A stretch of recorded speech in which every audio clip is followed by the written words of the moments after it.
Hi everybody, my name's Dan Wells. I write horror, fantasy, and science fiction, and I talk about role-playing games. Today I want to talk about Savage Worlds. I didn't put up a book right here in the thing because it's more of a game system than any specific book. The one I have is called Explorer's Edition. There is a more recent edition that changed a couple of rules in ways that I really like. But I don't have a copy of that one yet. I'm working on it. Anyway, Savage Worlds is intended as a kind of generic role-playing system that can be used for anything. And so when you pick up a core book like this, what you have are the basic rules of how to build a character and how to play. And then there are dozens and dozens, perhaps hundreds, of other books that you can buy that expand this. So if you want to play a fantasy game, there's a Savage Worlds Fantasy Companion. If you want to play a science fiction game, there's a science fiction companion. There's the very basic, like, let's do Wild West kind of stuff. And then there's very specific stuff. If you want to play in one of their settings, they've got one that's called Weird West, and is Deadlands is, I think, don't quote me on this one, but I think Deadlands actually might be where the rule system started, and then they adapted it into Savage Worlds to be a core thing. But anyway, kind of Weird West ideas full of mad science and magic and undead and things like that. They've got some cool World War I and II settings. They've got a really interesting one that takes place in kind of Jack the Ripper era London, where you can make yourself super powerful by stealing monster body parts and grafting them onto yourselves.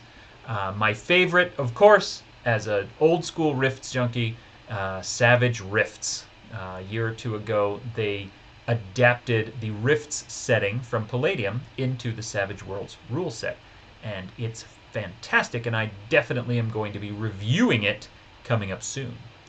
But in the interim, let's take a look at the rules themselves. So one of the things that is really interesting to me about Savage Worlds is that, well, there's a lot of things. And let's start with the attributes and the skills.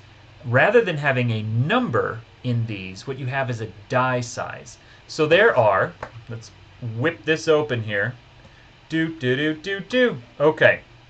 There are 5 traits. I don't have a PDF to show you. There you go. The 5 core traits are agility, smarts, spirit, strength, and vigor. And everything that you want to do is going to fall under one of those umbrellas. And so rather than having a number, so instead of having like a strength of 4, you have a D4. They're die sizes. D4, D6, D8, D10, and D12. And when it's time to do something, you roll that dice and have to hit a relatively small number. And then the skills are the same way, and the skills are all kind of attached to the traits in a way that a lot of role-playing games do it. These are not additive in the way that, for example, Vampire the Masquerade is. What instead is, well, let's take a look right here. Here are some very basic archetypes. So you can see there the driver has an agility of D8, smarts of D6, spirit of D6, strength of D6, and vigor of also D6. Lots of D6s there. And then skills are the same way. Driving D8, fighting D4, notice D6, and so on. And so when you need to do something, you can just roll the, you roll the dice that you need to roll, and you have to hit the target numbers.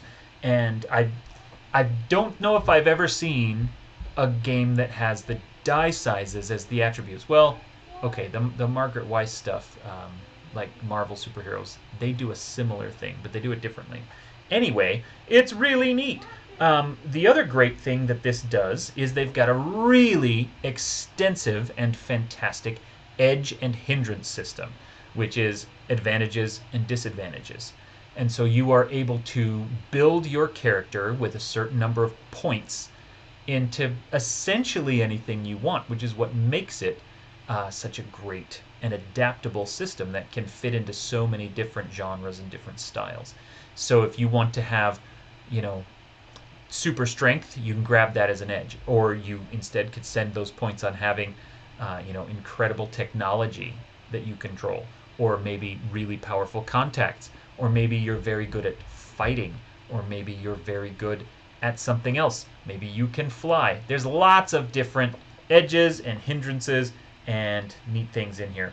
And then the hindrances, of course, are the disadvantages, like you are blind, or you are partially blind, or you have an attachment to a person that you have to defend or protect.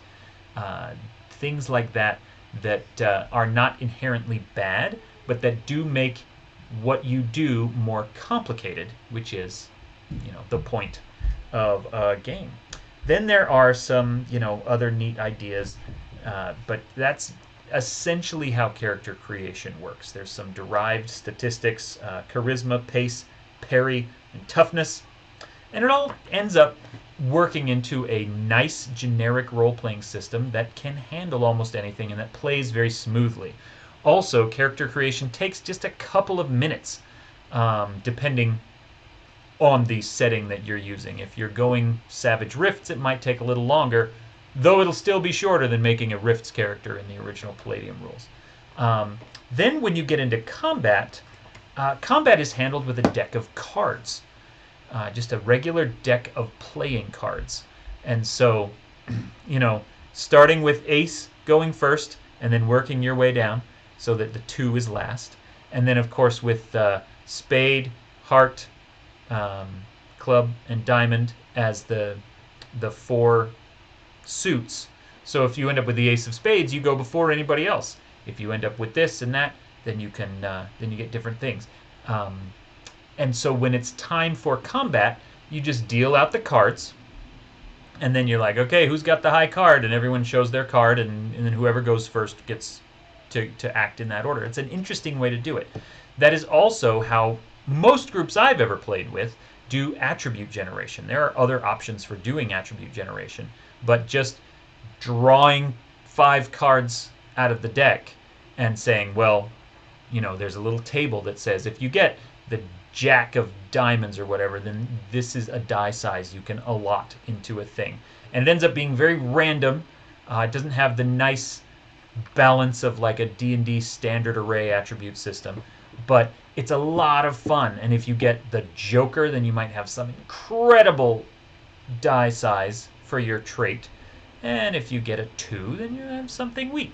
But you will have, everyone is doing it, and I love random generation systems. Let's also talk here about, where are you? Powers. Okay, because there's a bunch of extra powers that you can have. And, the core rulebook includes a list of, well, if you want to have an arcane background, what kind of arcane background? Is it magic? Is it psionics? Is it superpowers? Is it weird science? And then what your power can do is defined in one way, but the trappings of that power are defined in another way. And this is, again, just an incredibly basic and modular system that will allow you to build anything that you want, right? So, if you are incredibly resistant to damage, is that because, based on the background and the trappings, that might be an Iron Man suit of armor that protects you? Or it might just be Hulk has, an incredible resistance to damage innately. Or it might be Captain America has a shield that he can use to block all the damage. And so you can use the trappings very fluidly to define anything you want about how the powers work. The basic message that I want to get across here is that Savage Worlds is simple and incredibly adaptable and a lot of fun to play. So almost anything that you want to play, Savage Worlds can handle. Now, there is a very special place in my heart for specific targeted game systems. I love the way, for example, that the One Ring uses the game mechanics to create the tone and feel of the Lord of the Rings books. I love the way that the game mechanics of Pendragon recreate the feel of Arthurian literature. But just because I love the specificity of those systems, I still really love the viability and the broad spectrum applicability of a system like this.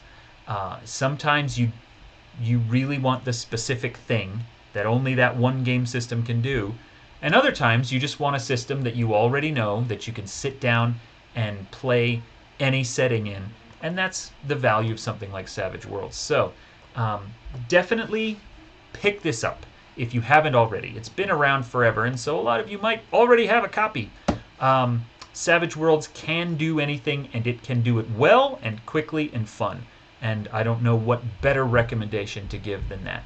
So look forward in the future to me raving about how much I love the Savage Rifts books.